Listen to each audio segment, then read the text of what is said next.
Okay.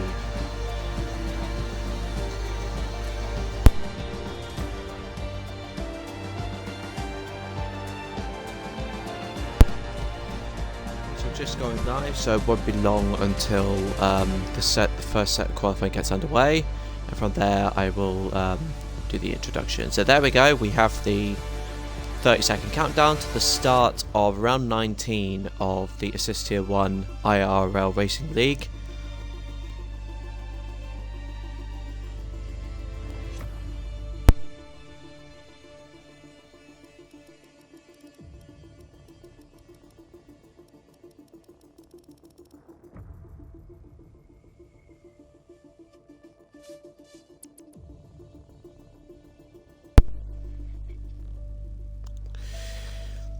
So here we are, everybody, and hello and thank you all for joining us for the stream, and welcome to the IIRL Racing League. It is the Assist Tier 1 race, as it is usually on Thursday nights.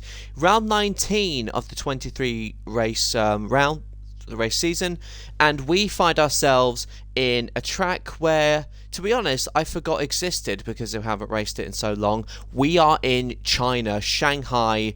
It's the Chinese Grand Prix, obviously. And there we got a whole fun set of racing from last time out in Australia, and now based off Millsy's incredible drive over the last two things. Can he make it 3 in a row this time around? Sun God, how are you doing? Thank you so much for joining the stream. How are you, mate? And once again, brilliant work with, as always, with the no assist tiers. So once again, mate, it's lovely to have you on board with the stream. And with that, guys, we're going to jump into qualifying 1 for this round. So we're just going to get the details and everything sorted for us. So there we have it. So I think before we're waiting for everybody to come out, let's talk about China itself as a track. It's been on the Formula 1 calendar since 2014. We last had a race here in 2019, which unfortunately due to COVID we haven't been able to race there in real life Formula 1 for a while. But the particular track, it's very Herman Tilke in the way it's designed. So long braking zones, very twisty, high-speed corners. It's not regarded as a favourite, but then again, it's far from the worst track on the Formula 1 calendar. But I'll be honest, I kind of forgot it existed. But it was also, like I said, it's not. Then again, it's not one of the worst either coming out. So guys, with that, we have the first few runners coming out from the pits into the session. We have Jake Sharrock out in the Alpha Tauri. I've got to be honest, the angle of this game is certainly gorgeous. What are you having for tea, Sun God? Let us know in the chat. Could it be a chippy, or could it be like just bangers and mash, whatever? Let us know. I mean, certainly make me feel quite hungry. So looking at the first run out, it is Jake Sharrock in the Alpha Tauri, so he'll be the first one to cross the line. And looking at the I'm not gonna lie, guys, it feels so long since I looked at since I've actually driven the Chinese Grand Prix. The last time I actually done it since was Breaking Point. So if you just joined and you played the game, let us know when your last experience was at the Chinese Grand Prix, because it's a track that I haven't driven around a lot. It's not one of my favourites, but hey, it's here and we're here. So Flo32, how are you doing? Great to see you on board with the stream. Let us know how you're getting along. As we come to see the first of our runners, Jake Sharrock, has just gone to the first DRS zone of this track to a very tight hairpin. Stays in 3rd gear, and this is going to be the first lap time. As long as he doesn't invalidate, this is the first qualifying round. So this is the benchmark time. So let's see what Jake Sharrock can do in the Alpha Tauri. Good to know. That's very, very good to hear. So we always like to see people doing well, or people having a good time generally with these streams. Very long turn 1 there, where it kind of feels like it just goes on forever. And I'll be honest, the first 2 turns have always reminded me a little bit of Sepang in Kuala Lumpur, which that's a track, to be honest, I wish was back on the calendar. It's a shame, unfortunately. I don't think it was doing as much money as it did. But anyway, let's stay on board with Jake Sharrock for what's going to be his first run. And he's lost the back end, it seems. think he just dipped a wheel on the curve and he's just lost the back end of his car, so that won't be a competitive time set by him. So obviously the first person that we've got behind, I believe, is IIRL Hyper, who drove an absolutely brilliant race in the Assist Tier 2 race in Australia. Ended up beating me. Now, unfortunately, I crashed out of that race, which was a shame, but Hyper in itself was certainly a well-deserved winner. Kept everything out of trouble and absolutely nailed it in terms of the way he was driving. But I'll always have pole position. I suppose I said any kind of bragging rights I can get. Let's see what the Red Bull is capable of as it comes into the second DRS zone. The car stays on board with him. Drops down to second gear, takes plenty of curb there. So this is what's going to be the first representative time of the qualifying round. But he goes wide, so he hasn't invalidated his time. But there is the benchmark time. It's a 1 minute 32.541. Jake Sharrock crosses line a little bit later. Ryan actually tops the timesheet, so 2.971 with a 32.1. And who is the next one to come round to set a time? I believe it's Aston Martin's next one on track to set a time. And it looks like Sammy Style will be the next one who is reserving, taking the second slot for Alpine, who will be driving alongside FRA John B this time around. And it's a 33.2. It's good enough for third place for now, but it's a second down on what Ryan has done, so quite a bit to go still, I think, for him.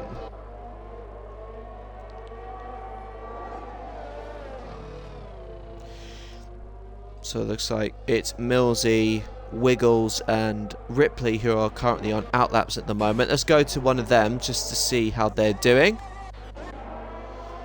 Okay, let's go Wiggles first in the second AlphaTauri. Randolph, how are you? Thank you for joining the stream. Let us know how you're doing in the chat. We always want to hear people having a good time in the stream. Hope you're very, very well. As we see Wiggles losing the back end and going wide off the back of that long right-hander, and unfortunately that's going to add plenty of time to his lap, unfortunately. It comes down to the hairpin. See a lot of drivers going into second gear there, which is I imagine most people more want to take it in first because helps you get the turning that you need. And Wiggles comes across the line to set his time, and it's a 34.2, so still plenty of mileage to go for him in terms of setting a time. And what's happening with Ripley? He does a 33 flat. And what about Millsy? What's he doing here? He's only a 59.8, so he must have lost some time somewhere around the lap. I imagine he'll just be cooling off and going again.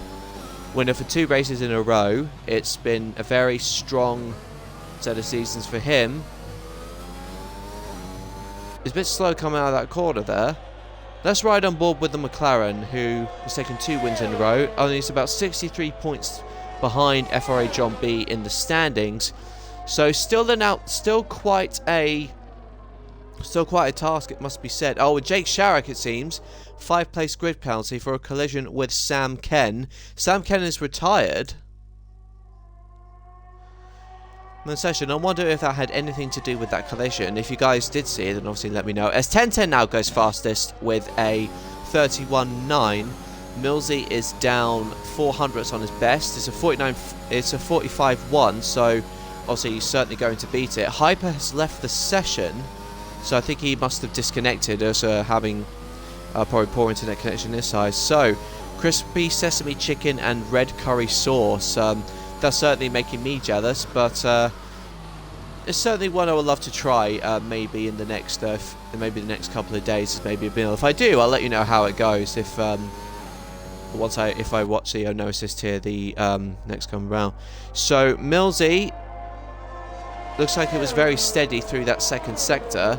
He's got the DRS open now as yellow Cellar 1 and Sector 2 with everyone looking to stay out of each other's way. What does he do for the hairpin? As it looks like he's got massive amounts of understeer, but he's not exactly overshooting the exit of the corner, so it doesn't look like a too bad of a lap, and that was a lovely cam there just to hit He'll go flat on with Excel. And there we go. He goes fastest with a 31.7 in the McLaren. And FRA John B has also set a time. It's only 32.7. He's definitely regarded as one of the fastest qualifiers in this tier. Let's go on board with him just to see where he is relative to his time.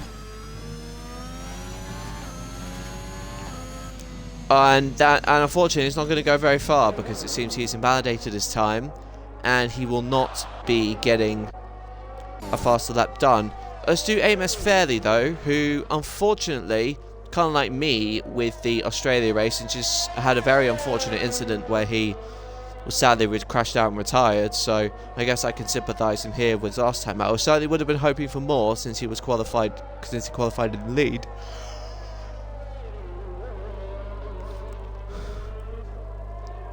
As we see, 1010 has retired from the session.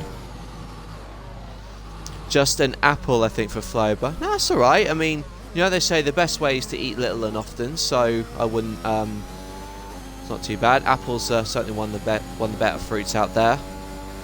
As Fairley's, as you could see from his onboard shot, was getting very tail happy as soon as he exited the corner. Gets a very close tow from his teammate as he comes down to the hairpin. Now everyone's been taking this at second gear. He drops down to first, just as I thought he might have done. Given his sector time, I don't suspect this will be topping his teammate, but it could be run as he comes across the line, and just as I said that, he goes 500ths a lap quicker.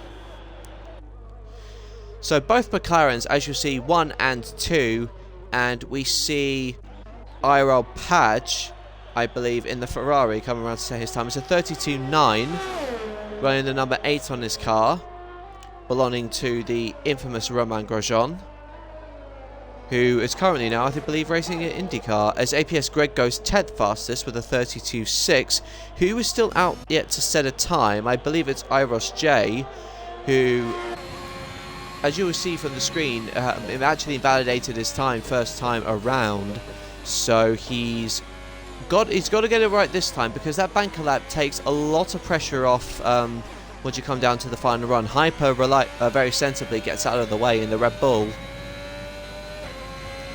As we see the Alfa Romeo, what does he do for a first sector time? It's a 24.3, so that's a very good time. It should be looking good so far, hopefully, for a low 1 minute 32. The Alfa Romeo tends to be quite quick on this game, with the 2 people currently in this tier driving it.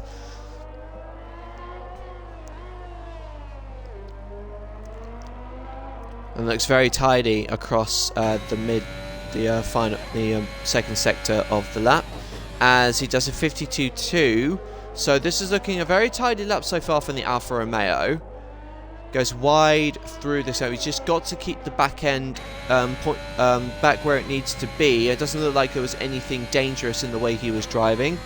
Very, very sensible. He'll open the DRS now, and this is all looking very, very tidy so far for Iros J. So let's see how he's able to get up the order.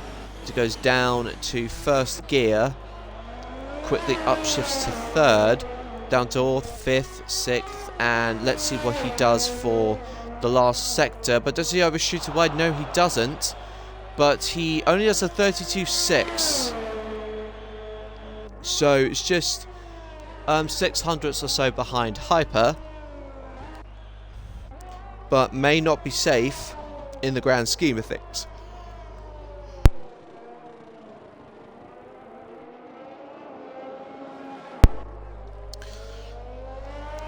.10 fan club, Ross, Padge and Wiggles fan club.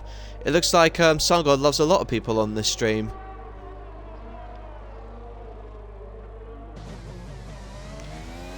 As we'll stay on Wiggles for his next outlap. There's a new set of soft tyres on his car.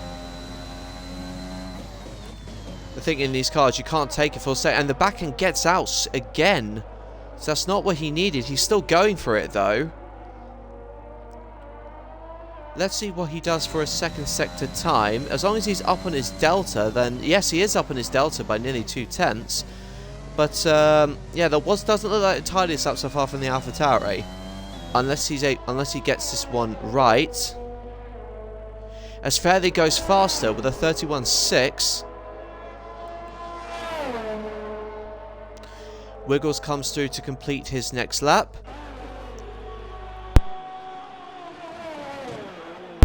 We have an Alpha in front of him as well. And I see everybody sharing the love in the chat section, because that's what we like to see, a very happy community. As you see, 5, 6 and 7, and this is 7/10 faster than his original time. And it does a 32.2, so he's about 6/10 off the lead. But it's certainly heating up in between these cars.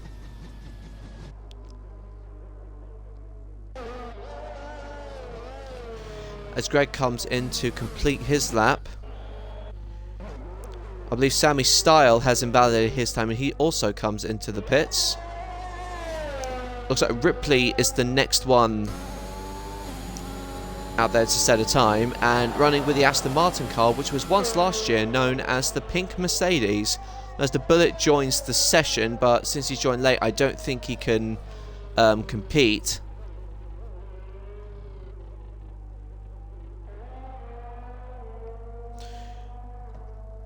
As we'll see how the Aston copes around this particular track. It's a 24.4 for a first stage, so he's up on his time, but it's certainly not the fastest that we've ever seen. Mind you, though, anything can happen in Formula 1, because as Mario Walker said, F1 is if spelt backwards.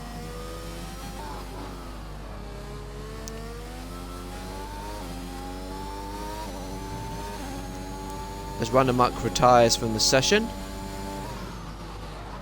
He's now 4/10 up, so certainly improving. He should be on for around 10th or 11th place, as long as he has a very sensible last sector. This is the one you really need to get right, because losing the back end will just ruin any momentum that you have, as Millsy now retires from this session. Both Haas cars are in P4 and P5, so strong showing from then. Fairley is retired from the session.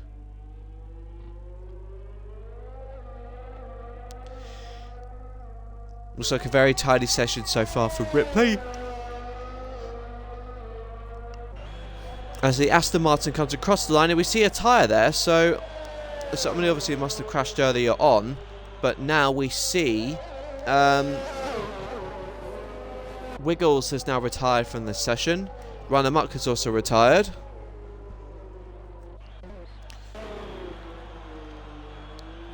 And the only other car out there is Ryan. Padge is on his outlap, and I imagine the Haas is yeah, he's coming in. And even overshoots it on pit entry.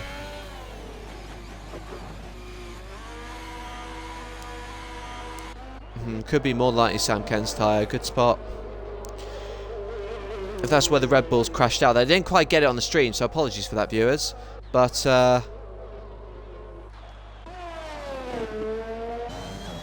could very well be just kind of a product of this game. As you can see back there, there's still the tyre there. That really should be cleared off by now, as Hyper retires from this session in the Red Bull. We have Jake Sharrock running the number 25, going around the ever long first corner, which probably lasts near the space of about 10 seconds. And he spun, and he's done some damage to his front wing and likely the rear wing as well. So there's got to be a very slow and careful crawl back to the pits for the AlphaTauri.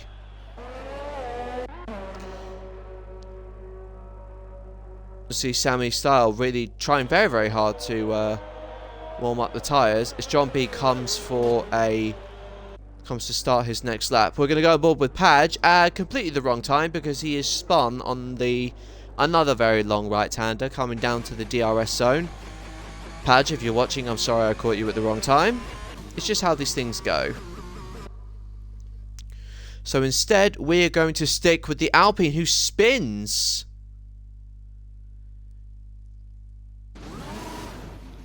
And there we have John B, who has spun the car. But unfortunately, he's got to get out of his teammate's way, who is just coming. Yes, they're almost there. So the car was very twitchy as soon as he came out of there. But now the Alpine will have his teammate to contend with. He should jump very quickly out of his way. John B's retired from the session on track. I think he should have at least come back to the pits, I think, before he did that.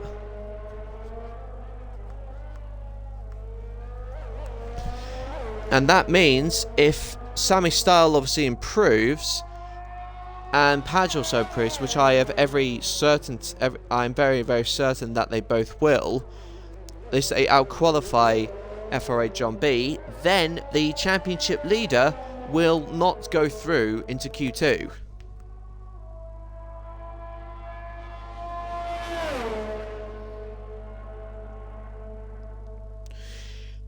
Actually, I say that's the end of the session. Padge is not going to improve, so John B is certainly going to be safe.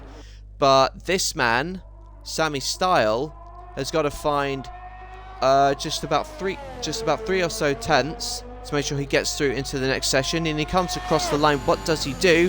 It's enough for him to get through, and he just beats Padge out of the qualifying session. So that's Padge in the Ferrari in 16th place. Unfortunately, will not be contending any further in this qualifying round. So there we have the screenshot of the standings. So just to show you who went out, we had Aki AMG, Sam Ken, who I believe both crashed out on the scenes. And there we have Padge out as well, with John B obviously adjusting to the wheel, which I know is quite a hard task. So give him obviously a while that he...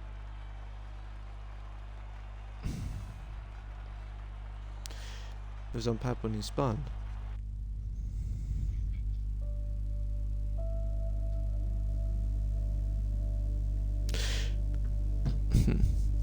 So there we have it, folks. That's the end of the first qualifying session. We'll go down to Q2 now to decide the top 10 now who will be going through into the top 10 shootout for pole position.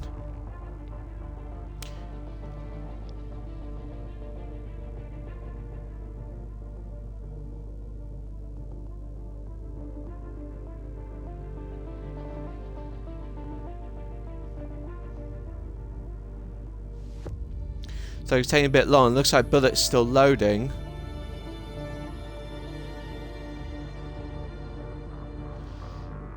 It's taking a while, so apologies for this, viewers.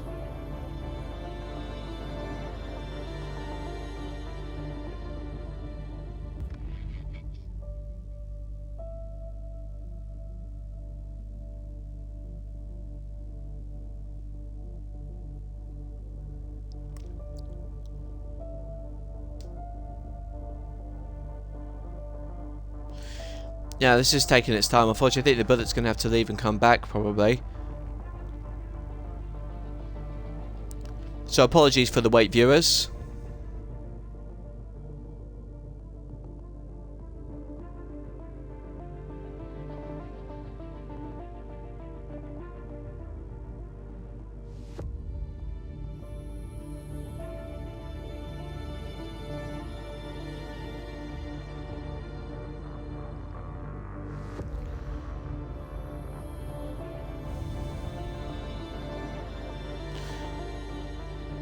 Yeah, this is taking much longer time, so really sorry about this, guys.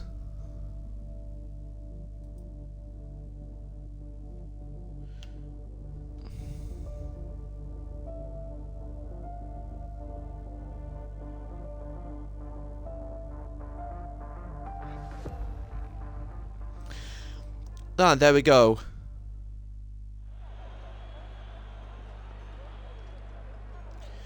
So there we have it, guys. We're coming now to the next round. So we'll just get the details and everything on. Make sure that all looks good, and that's absolutely fine. So it's the top 15 now, and for those new to the stream, it will be the top 10 that go through to the next round. The final round of qualifying, which will be a top 10 shootout. And if you get through to Q3, you have to start the race. If it's a dry race, you have to start the race on the tyre that you used to get through. It's exactly the same set.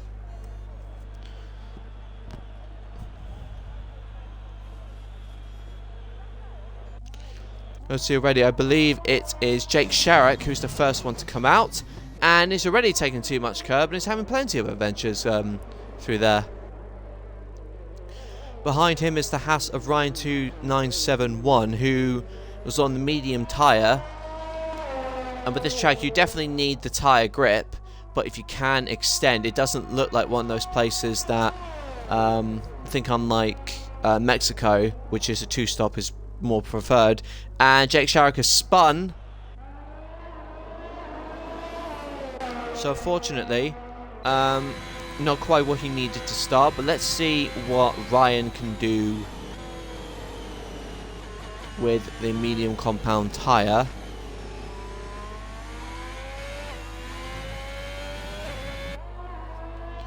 So we're going to stay on board with the Haas, which is probably getting more screen time than ever did in real life Formula 1 season.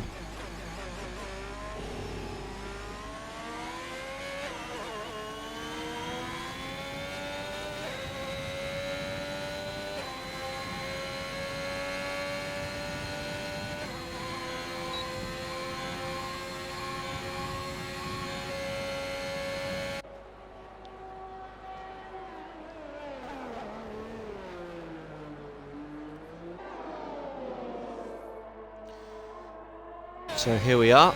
Ryan just taking it easy. We're going to go on. On board cam with him to see how his first lap goes on the medium tyre. It's quite a crucial one because it's one the idea that you need to get it right first time, because you don't want to take too many laps out of this tyre if this is the one you're going to start the race on. That does compromise your strategy, whereas more life will give you more options to react later on. Well, it looks like Ryan has taken those first set of corners rather well. And what is his first sector time as he comes through? It's a 24.6. So normally you're going to expect the soft tyre to be faster, but it's a little bit down on probably what he would have wanted to be. You want him to be quite close to your soft time on the mediums, because the track is getting better when it starts to rubber in, and you get a little bit more grip.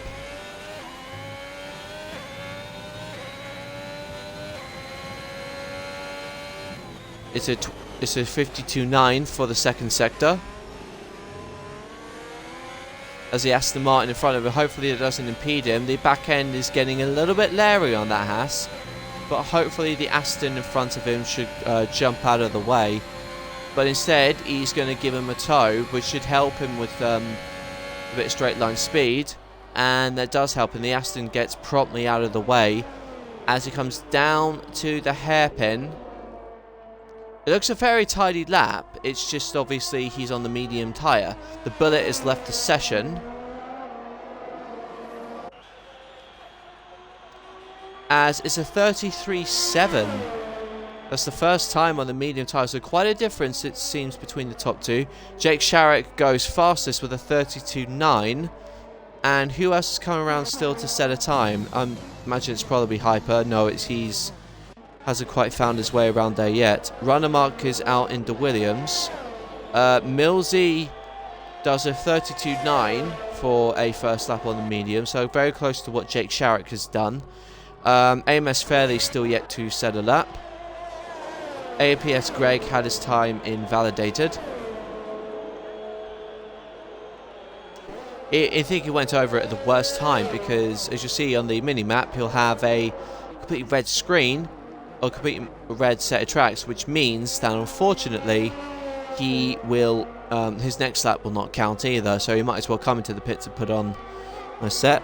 So IIRL Hyper goes a fourth rather, before he's bumped down to fifth by 1010, who's done a 33.0. Deflated Wee now does a 33 flat as well to edge him out into third place. So Jake Sharrock fastest on the medium tyre. As you see, the Williams, I believe, are Runnermuck going off, and yes, it is Runnermuck trying to stay out of the way, more than likely. And Platty is 52.5 at the moment, so he looks like he's up on everybody else so far. But it looks like there's going to be quite a competitive time being set on the medium tyre. Ripley now goes fastest with a 32.3, but that's on softs. Should get him through, but it's just showing there quite the difference between the soft and the medium tyre. So it depends on how badly do you want to get into Q3. As the Haas takes the hairpin through third gear, Millsy does a 32.5 and Fairley a 32.4. that's probably a lot more telling in terms of the pace that the medium runners are capable of, as Platty takes 5th with a 32.9, almost equaling the time set by Jake Sharrock.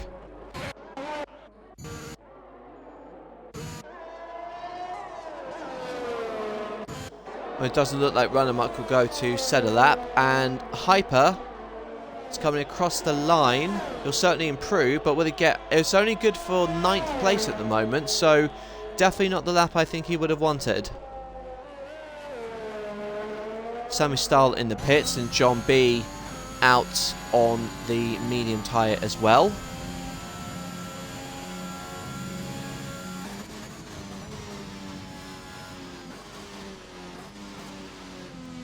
As there are yellows all around in Sector 2, so I believe that's the 2 McLarens getting out of the way.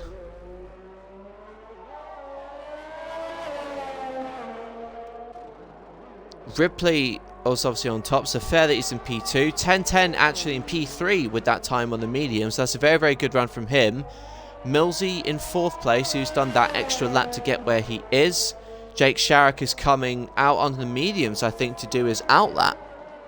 So maybe it was just a bad lap overall. Maybe the confidence is there as John B spins. He spins the Alpine in on hard tyres, and it's not going to do his wear any favours at all. Which I know he's still, well, I think it may have been on pad or wheel. He's still trying to get used to one of the two. But, unfortunately, it's not quite the right setup that John B needs, because we know how fast he is. He's 63 points ahead of Millsy in the championship, but anything can happen. So Runnermuck goes 5th with a 32.9. Very close to P5 and P7, all on 32.9s. Hyper comes across the line, but doesn't improve, as John B's certainly not going to put forward a competitive time. And this will be his 2nd attempt. He's the only one on track. I mean, APS Greg is on track, but he's on an outlap, so I'm not going to go to him yet. But let's see what the Alpine is capable of the 2nd time around. 6 minutes to go in this qualifying session. Majority of the top 10, save for Ripley, have all set a lap on the medium compound tyre. They're ones that's the ones that's everyone's feeling is one to go for. That maybe onto hards is more than likely the best strategy. The bullet is joined again, and it looks like a strut. Nice tidy lap so far from FRA John B. The back end copes with him.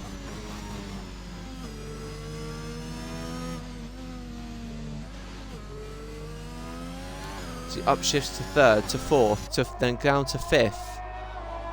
Very tidy so far from FRA John B. So 52.2, so that's definitely a more representative time, and it looks like the stuff that we know that John B is capable of. Let's see if he can hold it together, and no, he doesn't hold it together. He loses it yet again. That'll cost him around 2 seconds. But is that enough to get him through into the next session? You know, he would be up quite a bit on everybody else probably before that moment. But let's see how that rewards John B.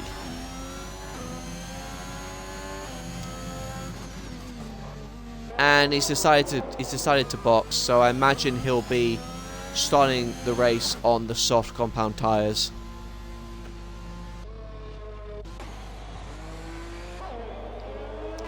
As Ryan is 7/10 up on his best, he's got the soft tyres on, so he not particularly confident he's going to get through to the next session on medium. So he goes 5th without time.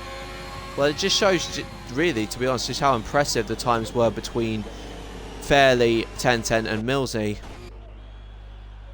Impressive stuff, it has to be said, as APS Greg does a 52.7 in the Mercedes. You'll probably be looking at around a high 1 minute 32 here for the Mercedes driver. But it drops down to 1st gear for the hairpin.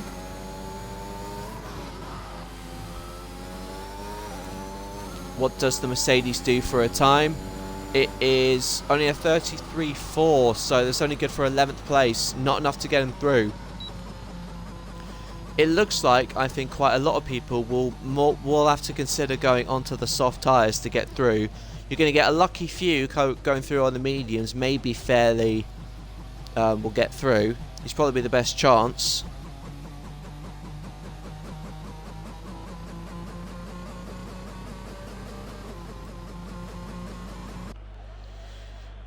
As the only other person out is Ryan2971, who is coming up to bingo on fuel.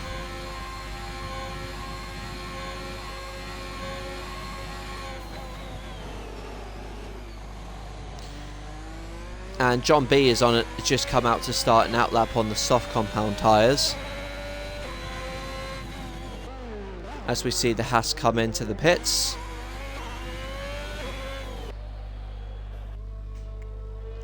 Greg is 10 seconds down on his time, so he's certainly not going to be improving. He's got to get back to the pits fairly quickly though, because only 3 minutes to go, and it's a minute and a half just over to get around the track in full. He's got to get around very, very quickly if he's going to get another lap in.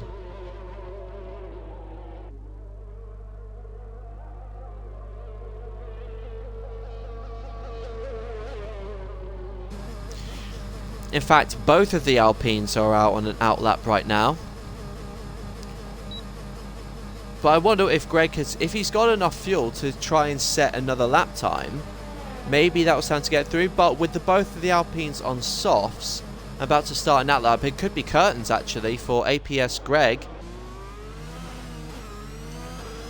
So we're going to go to John B instead. With 2 minutes to go, it doesn't look like most people are actually coming out of the pits. We just see Deflated Wee coming out out of the pits rather. So Millsy retires from the session, so he's going to brave it, and so is his teammate AMS Fairley. The back end just coping with it, and Hyper has retired, so he will not be going through. It's just waiting to see what the two Alpines can do. IRSJ comes on his outlap. And what does John B do for a first time? He's 3/10 up. That's a 24-1. Fast first sector so far. And APS Greg has retired.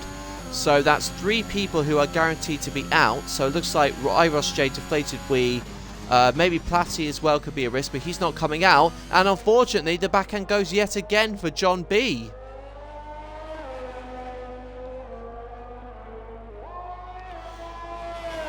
What's going to happen with the Sector 2 time? It's a 51.8 though, so he's still got plenty of momentum. Remember, it was 31s that we saw in the previous qualifying round. So it's just got to be enough to get through. But you've got to drive the tires with just enough of a care. And he's invalidated his time as soon as I say that. He'll have to back off and go again. In the meantime, his teammate Sammy Style has started his lap. So while one Alpine falters, another starts his next lap.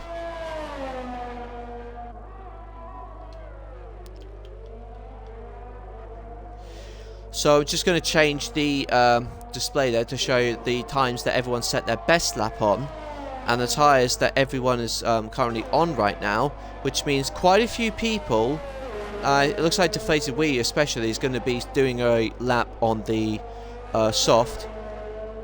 So there you gamble fairly. I hope you keep it. I'm sure you keep everything across, but you're very likely to go through. Depends what other people could do. As Sammy Style does a 52.1 for the second sector. So he holds the Alpine together. Yes, there we go. He holds the Alpine together, and with the DRS owning 2 more corners to go. This looks like a very sensible time so far from the Alpine. This should see him through as he runs the number 95. Here's the number I run.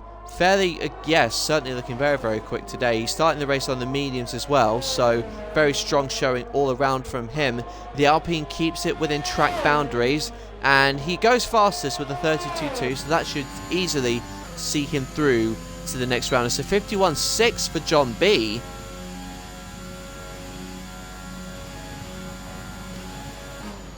This should certainly get him through. which leaves Platy and Runamuck at risk if IIRL and Deflated Wheat are up on their times. But let's see what the championship leader can do as he comes across the line. He keeps it within boundaries, and yes, that should easily get him through, and it does. IIRL is 2/10 up on his time. It's Platy the one that they got to beat. Deflated Wheat is... I didn't get a reading on this time, so we're just going to have to wait and see what he does when he comes across the line. And IIRL down to P10, it's not enough. And I didn't quite see.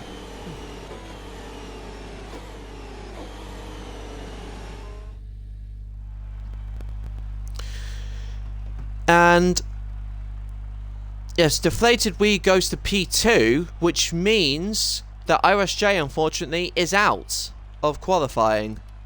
So there we have it. We'll just show the rankings here. So we'll have IIRL will start in P11, Platy P12, Greg in P13, Hyper P14 in the Red Bull, and Mr. Wiggles is unfortunately P15 in the AlphaTauri.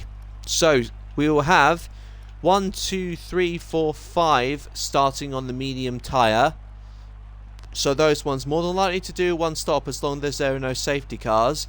But as the clock goes to 0, we are starting the next round of qualifying, Q3 of 3, the top 10 shootout for pole position.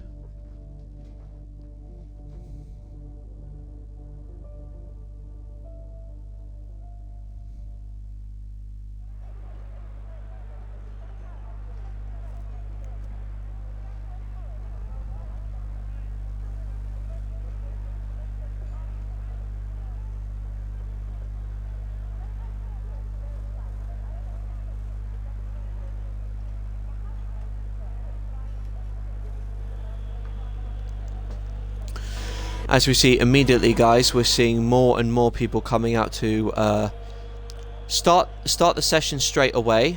We'll just get all the detail and everything on for everyone's benefit.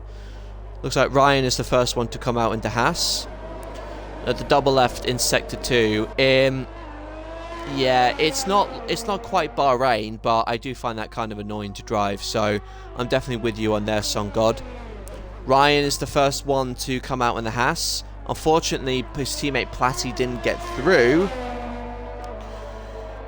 So he's the one flying the flag for Haas F1 at the moment.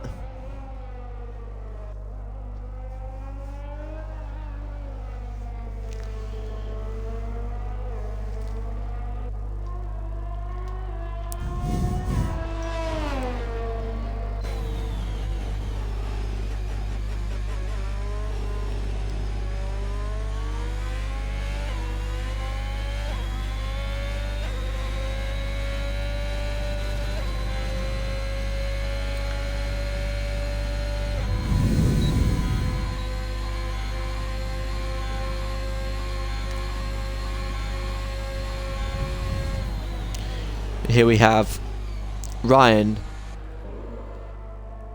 the first one to come around to set a lap. Let's see what the Haas can do as he comes... Oh, and he already invalidates his time, so a bit of an anticlimax there. The next one is 10:10.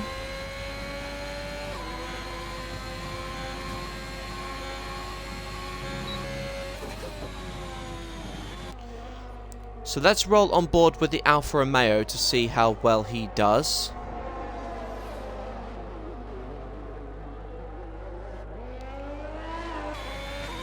Looks very sensible so far, as long as he gets within the 123s for the first sector.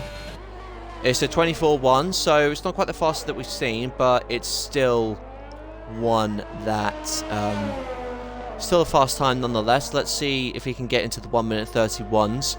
We know how fast the McLarens and particularly the Alpines can be around this track. It feels like McLaren and Alpine. It feels like 2005 since we last saw those two cars battling each other.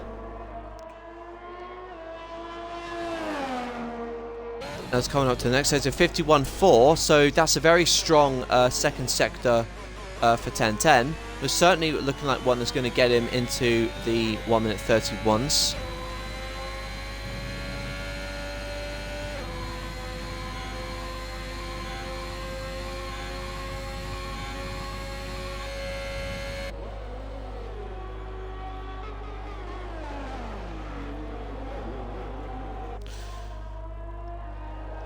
Looks like very tidy cornering through that hairpin. And he keeps the car on the tarmac and doesn't invalidate his time, and that's at 31.2. That's a very, very quick time. It has to be said, very, very quick indeed. As John B goes into P2 with his best. Fairley, unfortunately, doesn't. It's a 1 minute 37, so he's not. Must have had a bad lap himself. What does Millsy do for an opening time? He goes P3, only 2 thousandths faster than runner. You know who I mean, the guy in P4. Who's the next one to come across the line? It is Deflated Wee.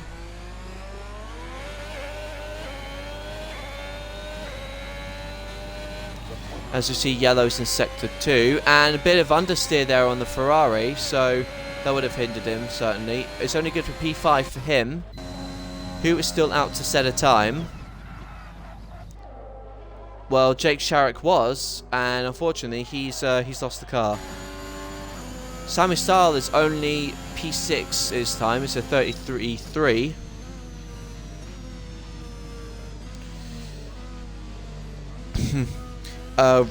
Just call them luck. I think that's a better way. Otherwise, it's a bit of a tongue twister. I think, in my experience, anyway. You probably, if anyone does commentate on, I mean, let me know if that name is a tongue twister or I'm just, you know,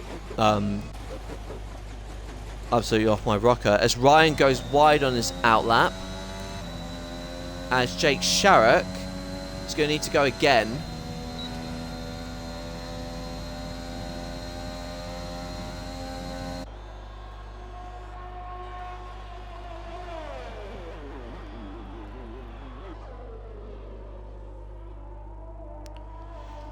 Yep, he'll need to obviously set another time because he obviously had his moment earlier. So we have Ripley, Ryan and Jake Sharrock. Well, Ryan and Ripley yet to set a lap, but Jake Sharrock yet to set a competitive lap. It was a very strong opening time for the Alfa Romeo. Only 4 tenths covering the top 6. It's going to be a very close session indeed. Fairley's a 10th. He's over a second down on his best. So it doesn't look like he's going to go any farther. Not right now, at least. As we see the Alpine coming into the pits. Jake Sharrock is 200ths up on his time. It was a 24.3. Run amok like a run amok trucker, run amok like a or something. You can let me know in the chat if you think I overdid that one. I definitely did. 52 flat.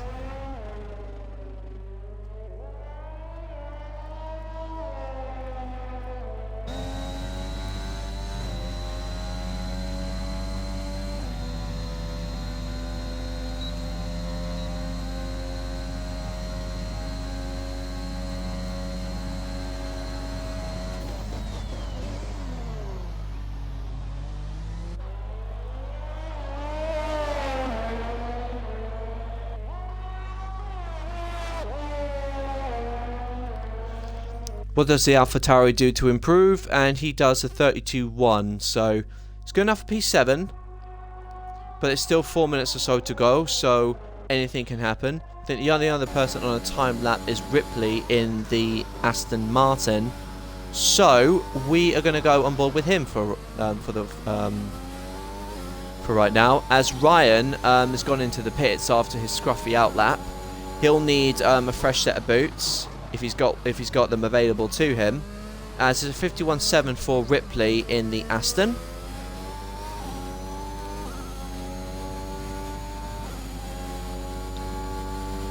Keeps the car where it needs to be, pointing straight and not backwards. It's going to feel weird with the not seeing BWT. I think it may be out on the Alpine, but having a pink car on it. Having a pink car on the grid, at least it does stand out, even if it does look a little bit weird. As he still keeps it on the track, it's a 31.8 for Ripley, so That shows the top 8 covered by around a second. We've got Ryan on his outlap, and I imagine everyone else is starting to come out of the pit lane onto the track. It's still one of the McLarens. So it looks like John B, Millsy, and Deflated Wheat are still in the pits. But it's getting interesting now. Coming up to the end of this qualifying session.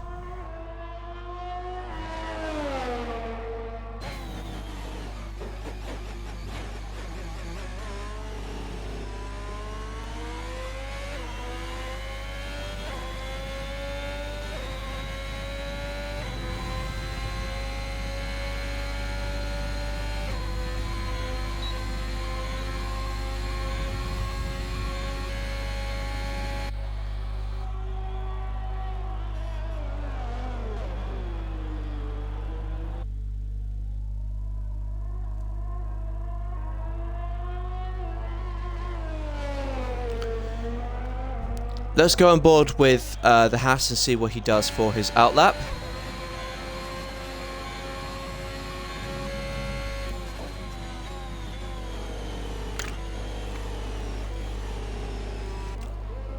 Holds it very well across the first corner and down to the left-hander, which the downhill corner, which is so tricky because all you want to do as soon as you come out of that corner is hit the throttle as hard as you can, but it doesn't quite work out that way. So for 24.3 for Ryan's first sector.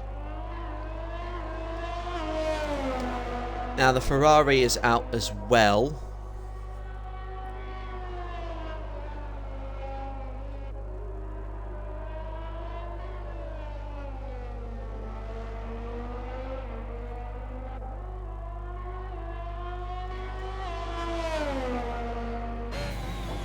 .21.9 for a second sector, so it should be good for 1:32. As Runamuck Luck goes fastest with he first one to break into the 1:30s. That's the new benchmark. It's a while since we've seen Williams on pole position. Wiggles, how you doing? Great to see you on board the stream as always, my friend. Who else is out to set a time? Sammy Styler is on his outlap, so he'll be coming around to do that. But now it's all about what Ryan can do in the Haas. He's gone out of the final corner, and it's good for a 31.9. So not the fastest one that we've seen, but it could be a hell of a lot worse. Yellows in sector 3 as the Ferrari tries to stay out of the way. Jake Sharrock is next one to come around to the start-finish straight, but I don't think he's on a lap. So let's go on board with Fairley then, who's a 10th up in his time. But I don't think it's going to be a good enough one for pole position. But it is good for second place. It's a 31.1. As 10.10 this is his last chance to make a time work. John B is 400ths up on his best. Let's see what the Alpine can do. It's a 41.3. Unfortunately, it doesn't improve, so he's still got time to do another lap, but time is running out for everybody around this up as the newest pole sitter, Runamuck, comes in the Williams. What does Millsy do for a time? And he's P2, and that just shows how incredible that was with Runamuck. Looks like the Williams is on pole position for now. What can Fairley do this time? What can 10.10 do? What can John B do? It's all still up in the air. As the next one is Ryan. Unfortunately, he's way down on his time, so he's not going to go any further. Sammy Style is 7/10 up on his best. What does he do across the line? It's only good for 9th. So unfortunately, it's not where he needs to be. Deflated Wee is a 10th up on his best. The McLaren gets out of the way. So this could be good. I mean, if he finds more time, it's probably going to be upwards of about 5th place. Jake Sharrock is also out to improve in the AlphaTauri.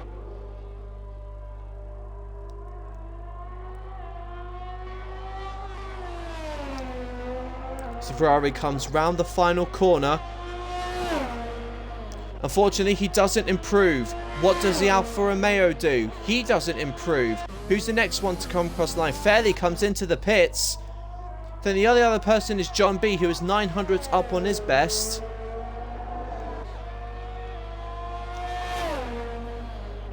but he stays P5.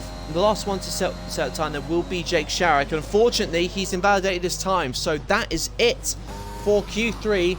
And there we have Run Amok, who the first person to break into the 1 minute 30s, has taken pole position from Millsy and Fairley. The McLarens dislodged this time around, but it would just show what a brilliant lap by the Williams. Really, really good stuff.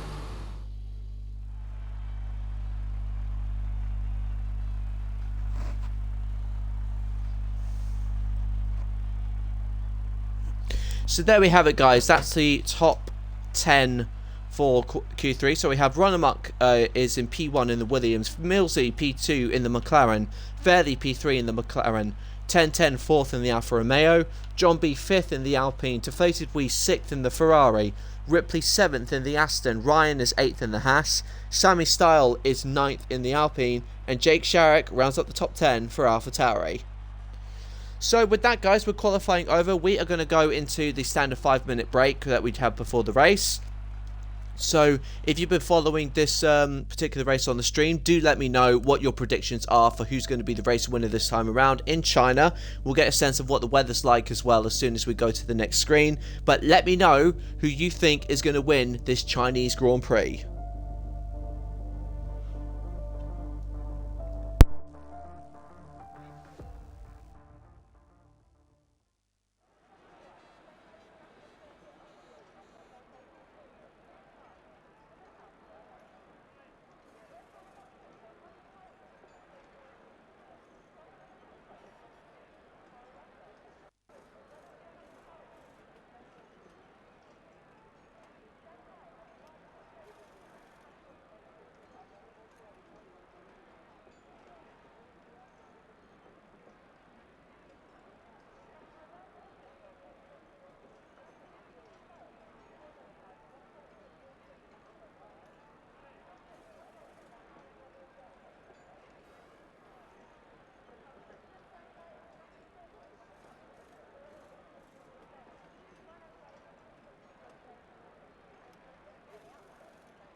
So it's definitely a long one.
So there we have it, guys. The 5-minute break has come to an end, and here we go. We've got the race ready to start. We have the Bullet starting from the back after joining very, very late. So we are going to have just getting the tyre and the menu and everything else sorted out. So we have everyone going onto their parade lap. So we see the top 4 starting the race on. So we have the top 4 starting the race on mediums, but it's showing for some reason that IIRL is starting actually on the hards, and he is starting on the hards. Oh, that will be because Jake Sharrock has obviously got his grid penalty. So that obviously we'll bind him to the mediums anyway.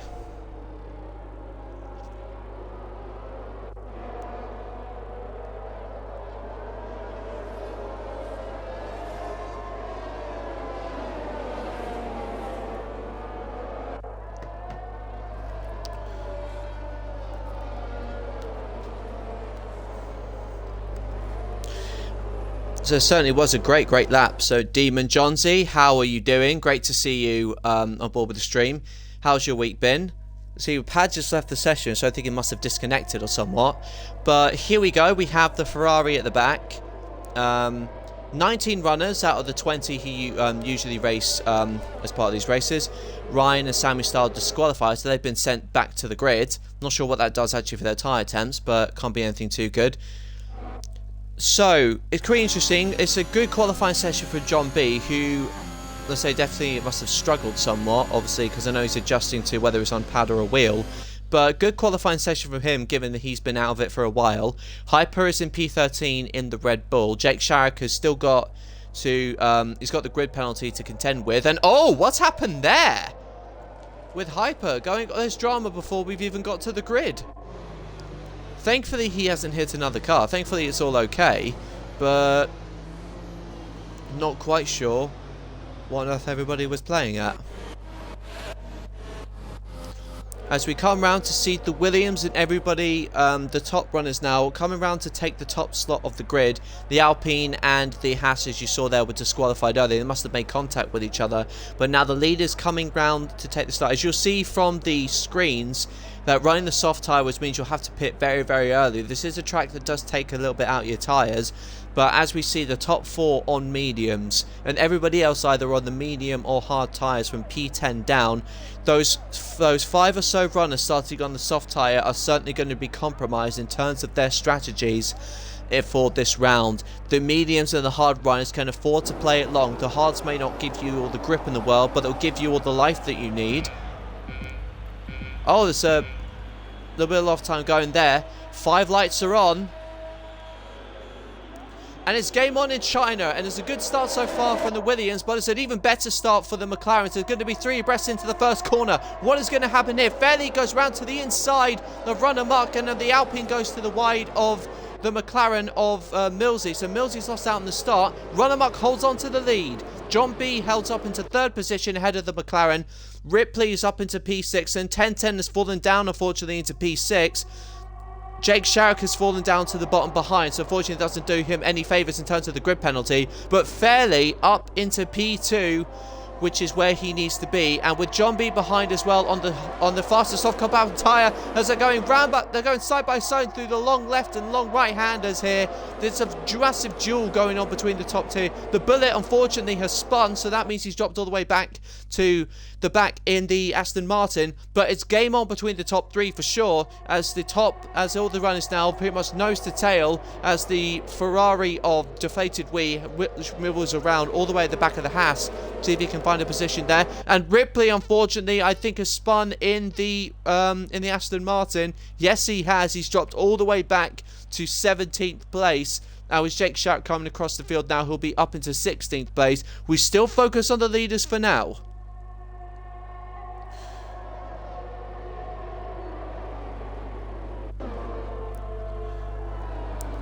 The Williams holds on, and it's still so close actually between the top 10. So as you'll see on the timing screens in front of you, barely a second covers each car as Hyper now moves up into 10th position in the Red Bull. Fairley though has gotten a brilliant slipstream so far, so you can sense he's got to stay within that time, and the DRS should easily come to him as he senses an opportunity coming onto the right hander, then onto the left, and Run Amok holds the position, doing exactly what he needs to do to hold on to his position. As you can see for the graphics down below, the medium tyres can afford to go to about lap 12 to 16 and then put on the hards to cover the rest of the race distance, but that is all dependent on safety cars, and they're very, very common around this particular game. And I think the last series, I think they had about 3 or so safety cars in my last 82 race, which was quite a bit to do there. And we see both Astons in the pits, and that is already a race that's gone from bad to worse for the Aston Martin team. Lawrence Stroll wouldn't exactly be happy if you were watching that, I'll tell you that for free. As the gaps start to even out somewhat between the top few cars, John B making use of those softs to stay with Fairley. He's got that extra grip if he needs it, and as you can see there, Fairley's exit wasn't particularly strong, so that shifts the pendulum all the way back, and the Alpine's got overtake on. He actually takes the inside coming up to the hairpin. He should surely have the move done, and I think he has got the move done. So John B making a decisive move up into P2 ahead of AMS Fairley and the McLaren. But John B is the one under pressure here, because those soft tyres are without doubt going to burn out quicker than any other business. So if he were to take the lead, he's got to be the one pulling out the times, because going from soft to hard is not going to help him at all in terms of strategy, as behind the Aston spins yet again. It's not too far actually for being lapped. Unfortunately, it's a bad race overall for both of the Alfa Romeo cars. And let's see what's going on behind. Ryan versus 1010. 1010 down to the inside, and he's made the move work, and that's him back up to 5th position. Wasn't the best start for the Alfa Romeo, but that was a very clean and brilliant move there to overtake the Haas. What is happening up front? John B versus Run Amok. John B, where we're used to seeing him at the front, but the one under pressure on the soft tyre. If he's got to make the move stick, he's got to do it now. But that's a lovely exit coming out of that corner, and that's really where the soft tyres work. It's really in those 3rd or 4th gear exits of the corners that allows him to go with the grip. And Run Amok goes wide, actually. He goes wide in the Williams, and that actually gives Fairley a sniff of an opportunity. It could be potentially 2, 3, 4 abreast coming out of the back of this corner. Look how close it is between 2nd, 3rd and 4th place. We'll just go to another shot. And there we have it. The Alpine's got DRS on the Williams, but both McLarens have got DRS in the Alpine. And John B goes to the inside. It takes the lead. It could be so close between these cars, and that is very, very close. It looks like the Alpine is going to have the inside line and the traction to make the move fully stick, and he does so. And Fairley actually comes into the pits, so I think he may have damage. As what is happening with John B, it looks like he's giving up the position. I don't think that was... Actually, no, I don't think he was giving up the position. He was actually just trying to fight that one. As Millsy follows through and goes up into 3rd. And unfortunately, AMS Fairley, having had such bad luck, let's go on board with him to see his pit stop. He puts on a set of mediums, drops all the way to the back. As you see, Millsy versus John B coming down into turn 4. Now onto the long left and right handers. 1010 right behind John B as well. So the Alpine has got it. It's got it all to do up front, but all to watch out for out back. The Ferrari of deflated Williams. Oh, Run Amok spins. Run Amok spins, and he's made contact, I think, with Millsy. Millsy has got damage. That plays very much well into John B's hands. And was there a little bit of contact as well there between the two? And that is in the space of about 2 laps, the McLaren's race goes from brilliant to absolutely compromised. And was that 1010 having a moment there? The two Alfa Romeos fighting each other. And unfortunately that is so close between these two cars, as the Ferrari of now deflated Wii gets onto the back of John B. The soft runners now, and Ferrari takes the lead, and Millsy is going to have to come in to replace his front wing. And can the Ferrari make it work? He looks like he's edged out John B. So Ferrari goes into the lead for this Chinese Grand Prix. Ripley is retired from the session, and given how close John B is right next to him, there should be a fairly simple DRS overtake. He's making him go around to the outside. Can he hang it out with a long right-hander? No, he's ahead of him before he's even turned into the corner. So brilliant stuff there from John B, who retakes the lead. of this Grand Prix. And looks like Hyper has got, that's our first penalty of the session. Hyper has got a time penalty for one of the corners, and they're still going at it, these two. Plenty has happened indeed, Demon Jonesy, because the two McLarens unfortunately made contact and have dropped to the back. Fairly up into P14, and Millsy has to put on the hard tyres to get on, is now in P16. Jake Sharrock up into 9th, Wiggles as well up into 8th position. Run Amok having lost positions after his spin in the Williams, and Platty is the one who could really benefit from all this now. But Iros J, I have to say, is doing very well to stay with them for being on the hard compound tyres. As we have John B, Deflated Wee, and Platty coming round the long right-hander. Can the Ferrari stay within range of the Alpine? It's 5/10 the gap, and already he's deploying overtake, already doing everything he can to try and cover the position. The Ferrari has DRS, but he's got his own problems with the Haas behind, and that is going to give John B the breathing space that he needs. 1010 is also coming to the pits and put on the soft compound tyres, so unfortunately not what he needed, not the session that he needed at all there. The Ferrari goes wide, and that's going to play right into the Haas's hands. He's got overtake activated. What's he going to do? Is he going to go around to the inside or to the outside? No, he goes to the outside.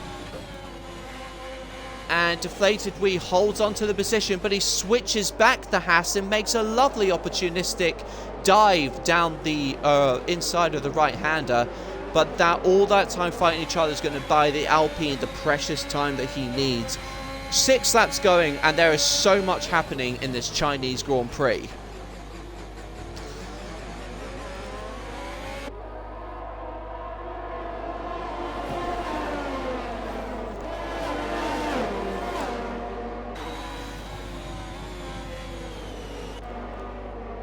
The top 3 really making this a very entertaining race, and I wish I could give others a screen time, but this is just so much fun, I think, to look at and just to bear witness to, because we have 3 cars in such close proximity of each other in a DRS zone which is, let's be honest, very, very powerful. And from there, it looks like John B is just edging out more and more the gap that he needs to stay in front. 6/10 is the gap between himself and Deflated Wee, and he knows immediately that he's got to deploy overtake there just to make sure his position is covered. The Ferrari will reel him in here, but it's not enough to stay there. It's not enough to make the overtake work there. So as long as he gets a nice exit and a nice final corner here, as actually the 2 soft runners come into the pits, the Ferrari and the Alpine into the pits right together. So which one of these 2 is going to come out in front of each other? It's a very close pit lane, so I wonder where the Alpine's going to have to stop, because you know what the mechanics are like on this game. Actually, no, the Alpine comes out into the pits first, and it looks like he's going to get out ahead of John B, and I think, yes, he does. That puts Platty into the lead, with these 2 fighting hard alongside each other.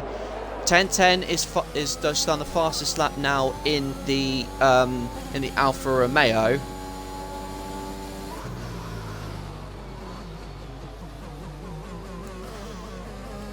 Unfortunately, that spin hasn't worked in many favours at all. Yellow's in sector 3. Platty has taken the lead, but it looks like John B and Deflated Wee, he's got Fairley in between them, and Fairley hasn't actually dropped off that much. I mean, he's done 2 laps where he's had to change his front wing, but that has actually worked out very much into Fairley's hands to some degree. Yeah, he'll have more damaged tyres, but whatever. Oh, and Wiggle spins in front, and that makes life much easier for Run Amok and the Williams. So Wiggles on the hards, unfortunately, just lost the back end somewhat. Hyper goes up into 7th position. As up in front, Iros J on the hard tyres versus Platty on the medium tyres. He's not going to risk the move. He's the one with hard tyres. He can make it all come to him. Deflated Wee passes AMS fairly. as Ryan versus Sam Ken versus John B is actually ghosted, I think, the Red Bull. So he must have, I don't know whether he's disconnected or something.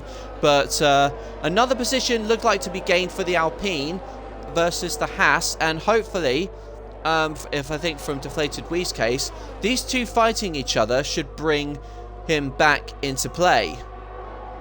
Because he looks like he's actually gained quite a bit of time. And is he going... Oh, he cuts back. He sells him a dummy. John B sells him a dummy and goes to make a very decisive overtake there. So this could be this is a brilliant return to form, I have to say, for the Alpine driver. The championship leader, currently 63 points ahead of Millsy. And what has happened to Fairley? Fairley has spun. That is unfortunate for the McLaren, who is just having a bit of a... It's just having rather a nightmare of a race, it has to be said. That's a 3-second time penalty to add insult to injury. All that's required now is a safety car to spice things up, as I believe Padge spins in the Ferrari.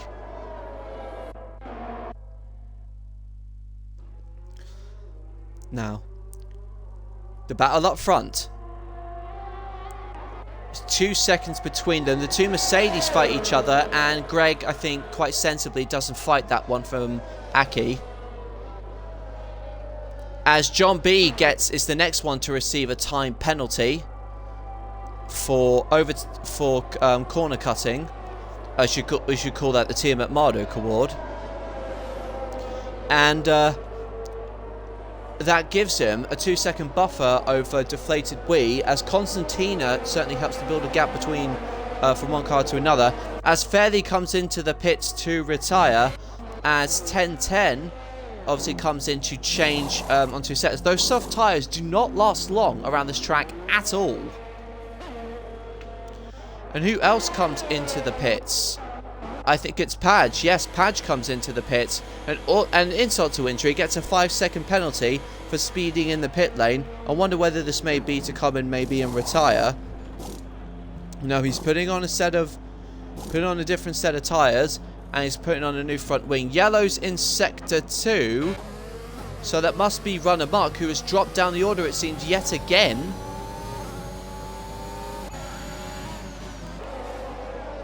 Certainly a lot going down in this particular order.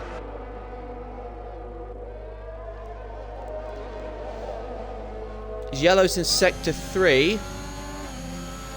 The Bullet gets a 5-second penalty for speeding in the pit lane. And Millsy gets DRS from the ghosted car. Bullet retires from the session.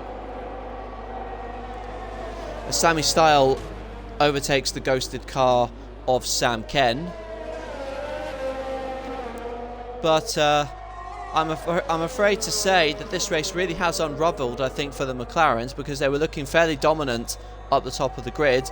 It looks like it's in John B's court, but John B's having started on the soft tyres means that he's got a lot more tyre saving to do, as the guys in front of him, they could afford to take it easy because they've only got one more stop to make.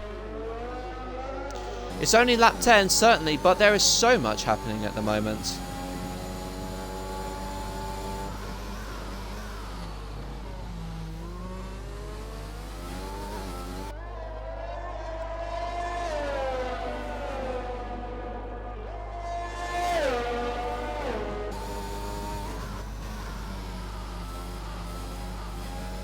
Now, the lead stays between 7/10 at the top between Iros J and Platty.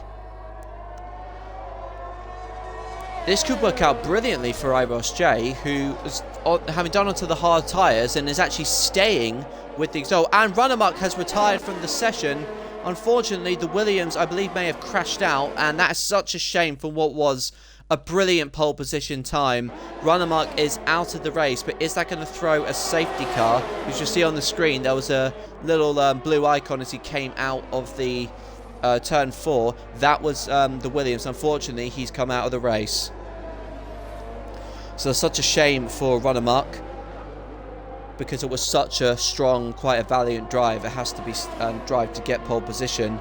And in terms of the detail, the overall time, John B's 15 seconds behind the leader, So assuming so John B he can go onto the medium tyre, so Platty, that will be the one more than likely at risk, but Iros J is doing a brilliant job in staying with him, so that will only play into his pocket when he puts on the medium tyre. So he'll be on the same tyre as John B, so as long as he can keep a close time to the Delta, then he should be able to win this Grand Prix with just making one stop, as the Ferrari, I believe, of Padge gets out of the way. He's a lap down, unfortunately, so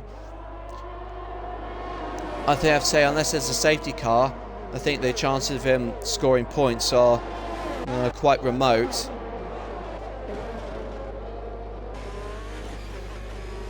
We'll go back to the interval times to see how everyone's doing there. And Deflated Wee has got 2/10 between himself and the Haas. With DRS, this should be a fairly easy overtake. And it is. The Ferrari overtakes the Haas fairly quickly. As Platty now, it looks like he's lost the lead. Yes, crucially, Iros J has taken the lead, which means that Platty, I imagine his tyres will be starting to burn out now, that comes back into Iros J's hands. He won't pull away, but it will certainly be a decisive move for the Alfa Romeo in terms of where he chooses to come in. The ideal time would probably be at around lap 17 or 18, because with lighter fuel load on the car, that could certainly get the medium tyres through to the end in quite a competitive state. As Padge, unfortunately, goes off yet again. He goes out of the way of the other cars, and it's quite a shame that he's in this position. But with that, FRA John B, looking at his times, he's 13 seconds now behind the leaders. If he continues at this pace, he'll certainly be a factor by the end of the race, as Padge very sensibly gets out of the way as the leaders come round to lap 12.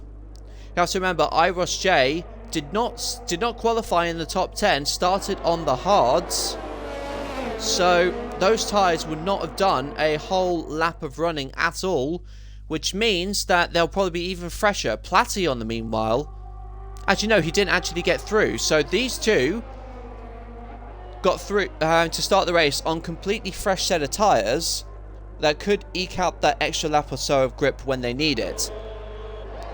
As John B overtakes FRA John B overtakes Greg in the Mercedes, who, like Iros J, is on the hard tyres, and that is bringing the Alpine much closer and closer and virtually back into competition.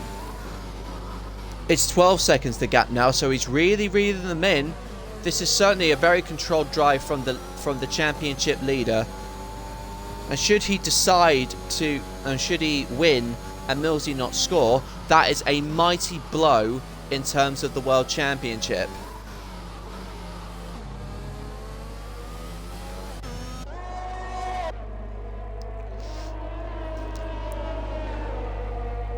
The gap 6/10 between the leaders. I don't suspect it will be long before we see the medium runners now pull into the pits for their, I imagine, will be their one and only stop. It's lap 13 at the moment. What is Platty going to do? Is he going to go out to extend for yet another run, or is he going to come into the pits? And yes, Platty does come into the pits. This is quite crucial. He's going to drop behind John B inevitably, but the Alpine is got 10 seconds to make up in reality, because he's got to stop again. There's no way those mediums will go through to the end of the race, especially if the soft tyres are only capable of doing 6. Jake Sharrock retires from the session. Yes, it looks like he's gone slow, and that's another retiree. So he had the grid penalty, he had a few penalties rather other than that, and unfortunately Jake Sharrock becomes the 5th retiree of this Chinese Grand Prix.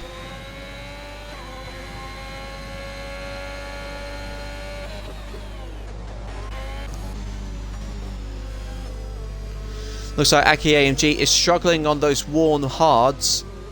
Done 13 laps compared to John B's 6 laps on mediums. You see the Mercedes going wide, just showing how he's struggling very much to cope with producing a tyre. However, this few sort of seconds or so of Constantina will surely help IIRL in the grand scheme of things.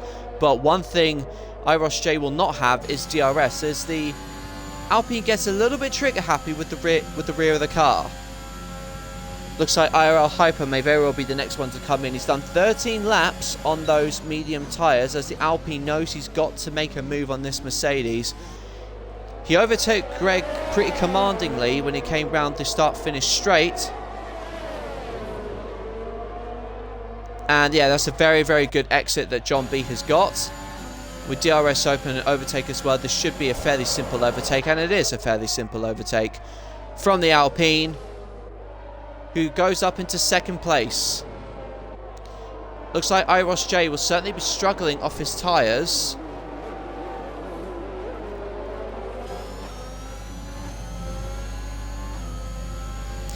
As just I suspected, Hyper has now come into the pits to put on the hards. And those should comfortably get him through. He's done half the race distance on this medium, so there should be plenty of life still left in the hard compound tyres.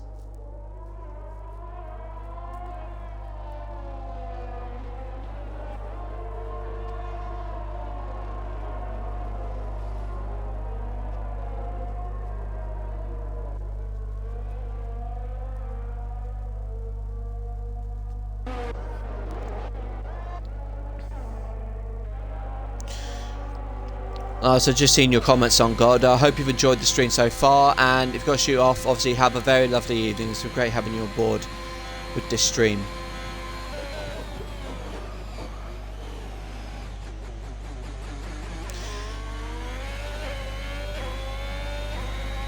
Actually, I've just noticed that, when IIRL comes into the pits to get rid of those hard tyres, I wonder whether John B could actually get through, finish the race on softs. That will make him absolutely deadly come near the end of the race. There's his best chance of a win though, as IIRL comes into the pits and he puts on the mediums, which is quite the sensible strategy. 12 laps on the mediums is certainly not impossible, but it will take a lot out. He's just got to be careful with how he drives.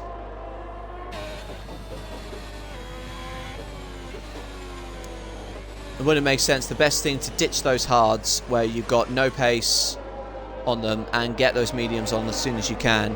It's lap 16, so there's 13 to go. Given how, let's see how far John B can stretch this set of tyres to get himself through. So it's 12 seconds the gap between himself and IIRL. We should expect IIRL to eat into that gap somewhat, because there's 8 lap difference between those tyres, which means surely John B will lose some ground, even if it's a couple of seconds within this stint. He'll lose ground somewhat, as what has happened here, it looks like Mr. Wiggles has had another moment on his hard tyres, and he's got to come in really to change those. He would have overheated them. So much wear, actually. This is quite a high wearing track on tyres.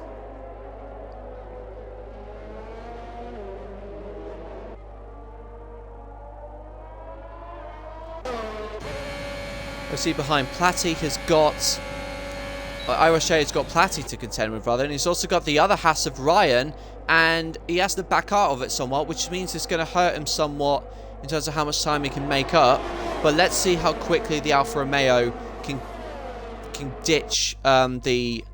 actually Ryan comes into the pits as soon as I say that, so he'll have the DRS to make some inroads on the straights, but let's see how much time the Alfa can make relative to the Alpine. I've got a sneaky suspicion that Alpine will be going on to softs at the end of this race.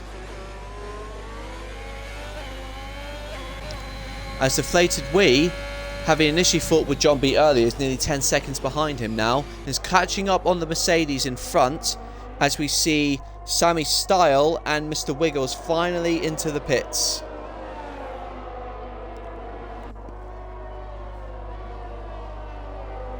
They both go into mediums, which should get them through. And what has happened to Padge? He's gone wide yet again. And the the Ferrari rather, that was a lap down, is almost going to be 2 laps down, because it's not far actually from when John B catches up to him. Looks like the gap has come up somewhat between John B and an IIRL J. It's going to have to be a lot of time for him to make. And what has happened to Hyper? Hyper has spun off the back of the left-hander and he drops down into 12th place. Hard's not giving him as many grip as he needs at all. That will absolutely cook his rears, which means he's got to be very, very careful with how he takes his next set of corners. Deflated Wee into the pits. With 10 laps to go, I imagine there'll be another set of hards going on to that Ferrari. But so far, John B doing everything that he needs to do. He could certainly risk it and put the softs on if he's got a fresh set available. I think that's the only way he's realistically going to be able to reel in the other car, as Hyper has another moment and spins. That drops him to P13.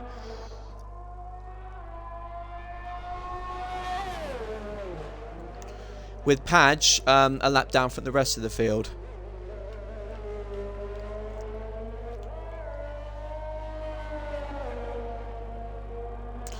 It'll be very interesting to see what tyre he puts on. Padge gets a 3-second time penalty.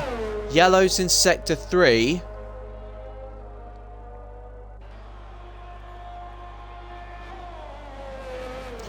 As APS Greg falls, IIRL J catches up, so that evens out the gap between them as Hyper gets a 5-second penalty. He retires from the session, so he becomes the next retiree. So there's 13 running out of the 19 that started.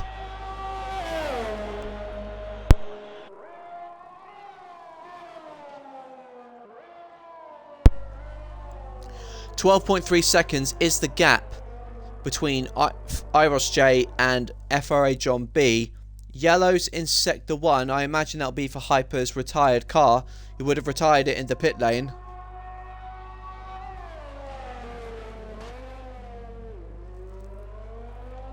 As the gap goes out further and further, it's now 12.7. He's actually holding the gap, which I have to say on 8 or 9 lap old tyres is certainly an impressive feat from the Alpine, who he had quite a troublesome race last time out in Australia, but this is a beautiful drive, it must be said, and we haven't even had a safety car. And it looks like Sammy Style has had a moment, his teammate, who's down in 11th place.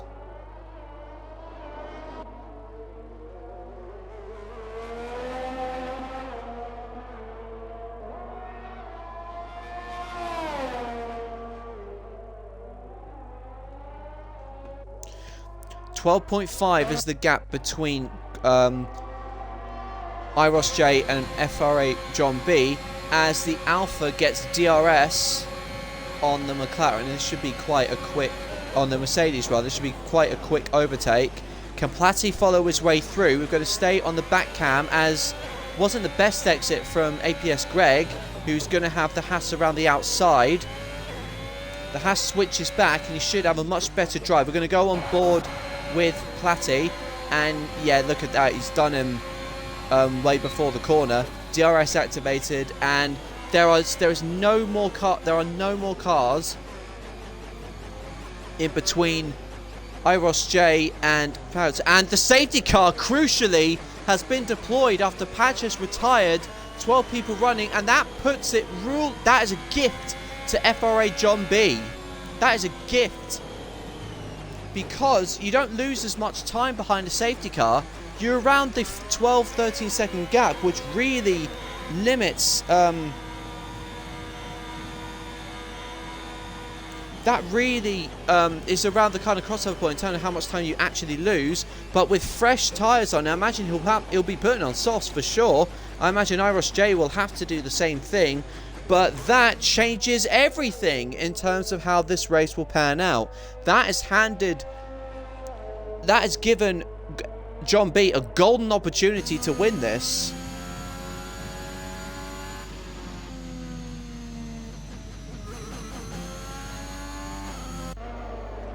Now, what is he going to do? He'll be in, surely. The Alpine will be in, and it's just a case of seeing what the Alfa Romeo does. So, let's see what tyres he puts on, though. He's got that 3-second gap, which is quite crucial. He had to get his delta down, but he's in the pits. So, let's see what happens with the Alpine. What tyres is he going to put on?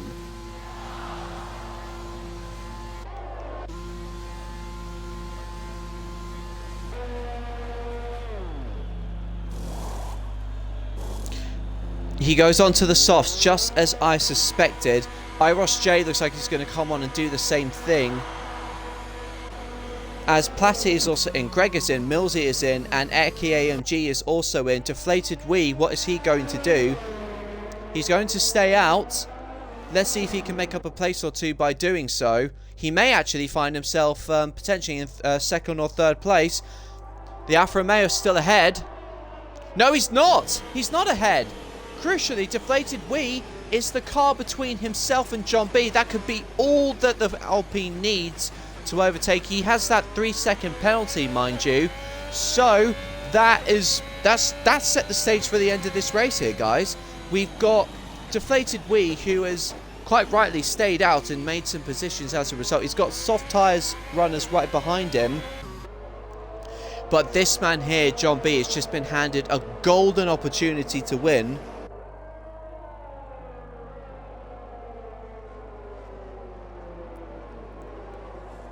That's closing everybody right back up.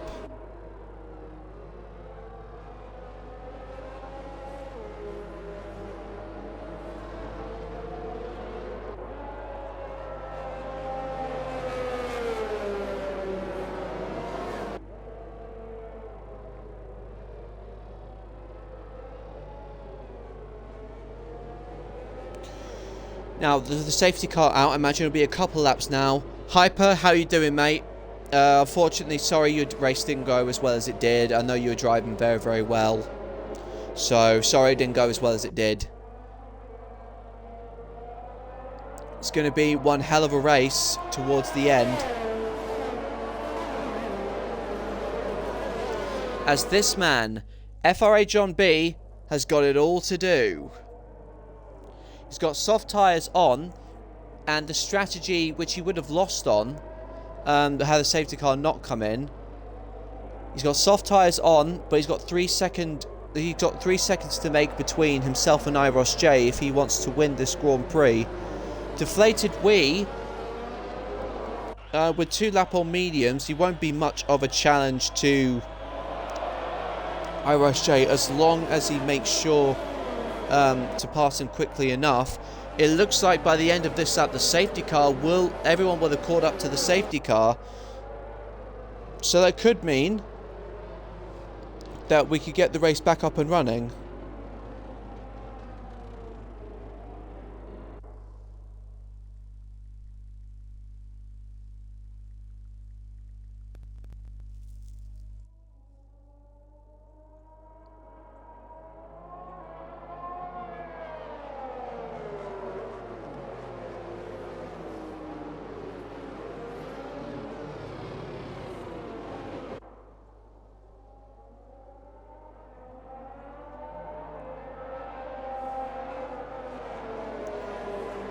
On a positive note, I haven't quite run out of breath yet.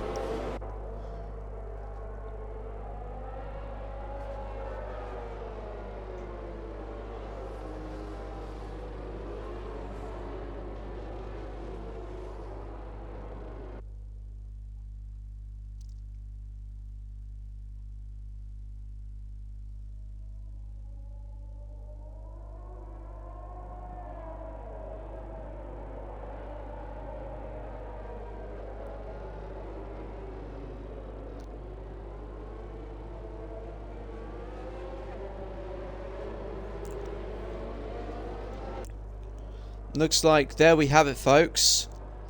A lot of distance now being pulled between the Alpine and the Ferrari. So it looks like, as I see, and 1010's now got a time penalty for collision with Ryan. So not where he would have wanted at all. But the safety car will be coming in at the end of this lap.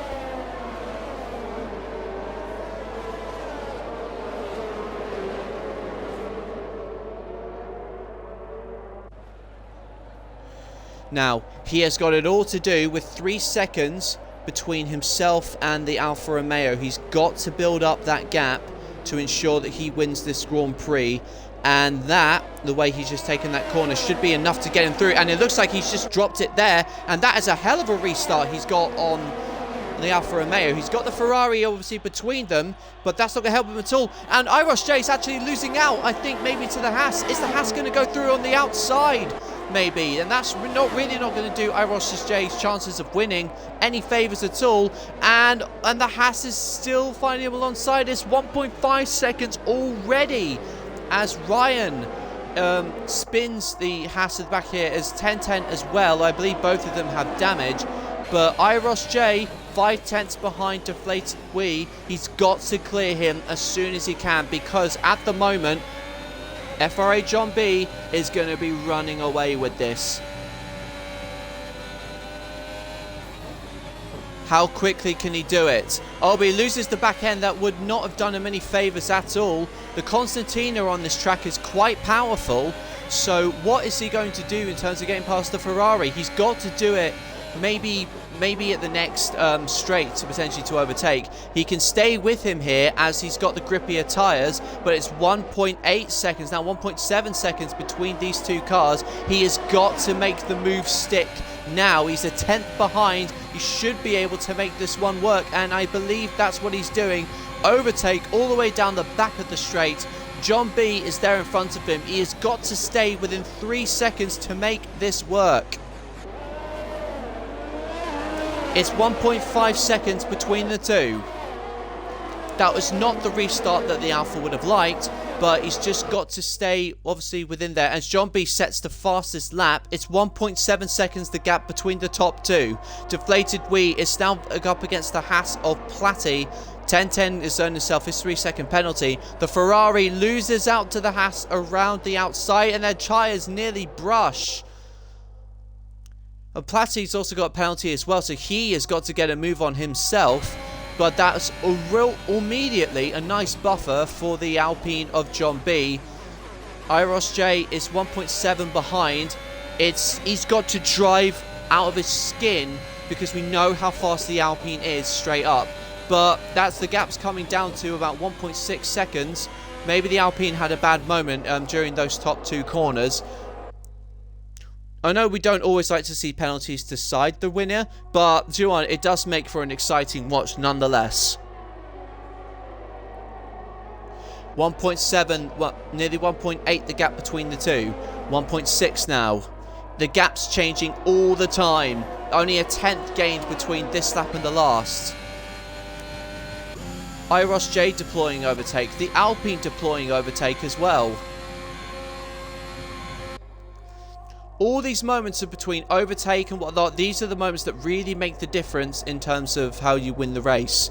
Millsy is onto the medium tyres, and he should guarantee himself 4th or 5th position as long as he doesn't stretch himself out far enough. DRS has been enabled. It's still 1.7 between the two, so the Alpine has not gained anything yet. He needs about 2 or 3 tenths a lap.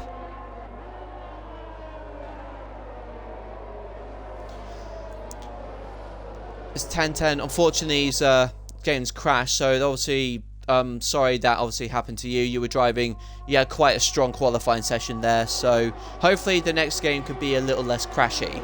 It's almost like the Maldonado of games, and given how much it crashes.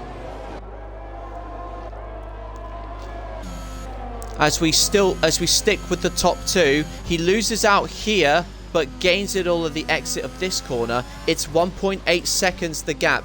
One mistake could swing the pendulum in either way. One mistake, which neither of them can afford to do. A lock up there for the Alpine. It's 2 seconds now, the gap. 1.9 seconds now. I feel like that's all I'm going to be commenting on for the remainder of this race. But he's still within range to win this. It's going to be so close between the leaders as to what they do. Now we're going to see Millsy make an overtake on the Ferrari. He'll have DRS open, so that will cover off the overtake for him. Now he's got to stay within 3 seconds of the Haas in front to ensure that he gets a podium. The Haas isn't making many inroads into the Alpha, but the Alpha isn't actually making that many inroads into the Alpine in front. It's 1.9 seconds the gap with 3 to go. It's just 3/10 a lap. It's all the Alpine needs. IIRL cannot afford a mistake. We know that how fast FRA John B is in race trim, so he's got to keep everything planted the right way, just as IIRL has got to do. Deflated Wheeze still behind Millsy. 5-4 position there. The Mercedes also in P6 and P7. Wiggles in P8. Sammy Style, unfortunately, down to P9. And Ryan, having spun, is in P10. The two are in a league of their own up in front. 1.9 seconds now between the gap between the two. It looks like a fairly even Stevens lap either way.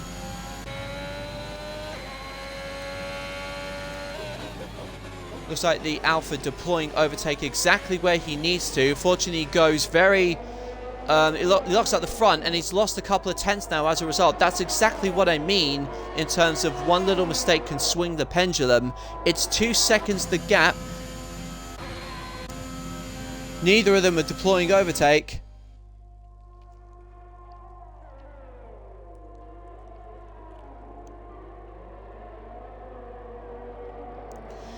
.1 seconds now between the two as they come round to start the penultimate lap.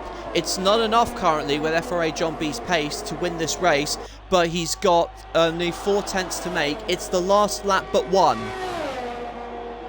And even if he doesn't edge out the 3 seconds that he needs, it's still a brilliant finish on what we've only had one safety car, which definitely makes for a much easier viewing experience.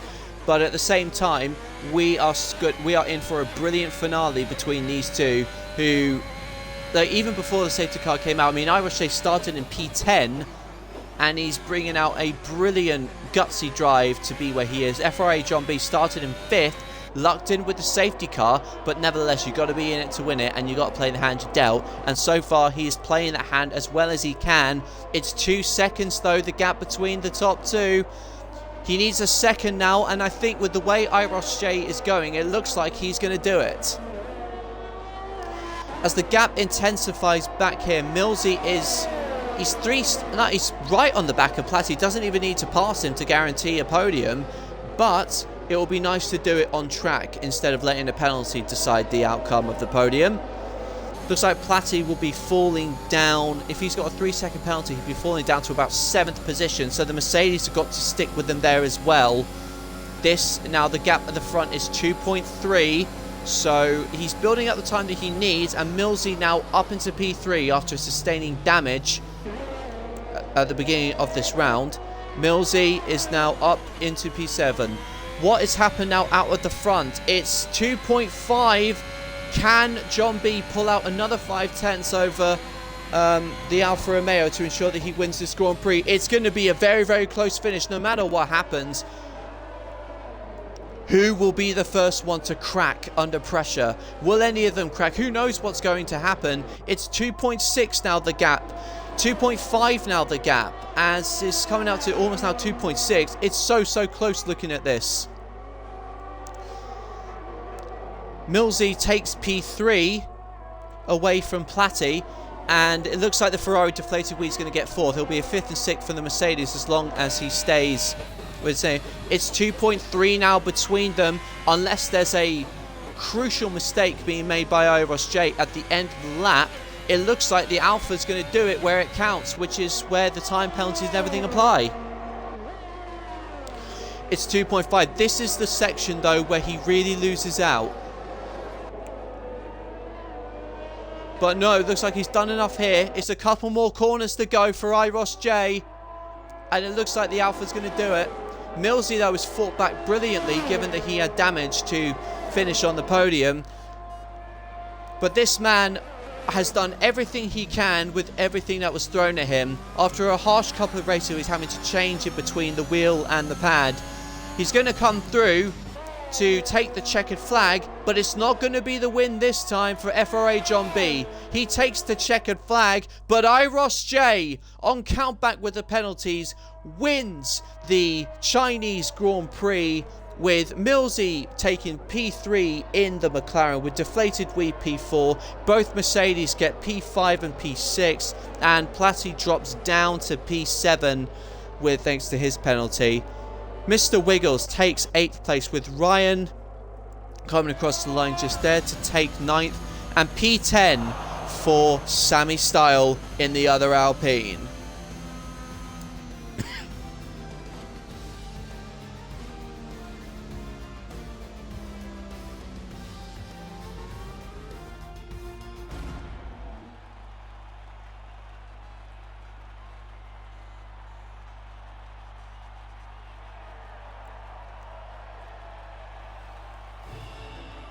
So there we have it, guys. A crucial race in the championship. So while John B only gains 3 points on Millsy, he couldn't quite do it thanks to his penalty. And there we have a brilliant drive from IIRL J to win the race on countback with penalties. So let's round off the top 10, the point scoring positions. We have IIRL J winning the race from 10th position in the Alfa Romeo. John B takes 2nd from 5th. Millsy recovers from damage to finish P3. Deflated Wee finishes in P4. The Mercedes from outside the top 10 to secure P5 and P6. P7 is Platty in the Haas after his penalty. Wiggles is in P8. Ryan goes into P9 with the Haas. And Sammy Style rounds out the top 10. Which is Sam Ken and 1010 unfortunately crashed their games crashed, so they couldn't quite get any further. But Padge, Hyper, Sharrock, Run Amok, Bullet, Fairley and Ripley all retired from this round. So there we have it, guys. That's the end of round 19 of Assist Tier 1 of the II Racing League. Thank you all so much for joining us in this stream, and if you're the first time joining, then do hit that follow button. We certainly like to grow the community to up to 250 very, very soon. We just hit 221 followers, so thank you all so much for your support. But that is it for me, guys. I will see you guys on the next time out in the next round, which I believe is in Abu Dhabi. Thank you all so much for your time. We'll see you all soon.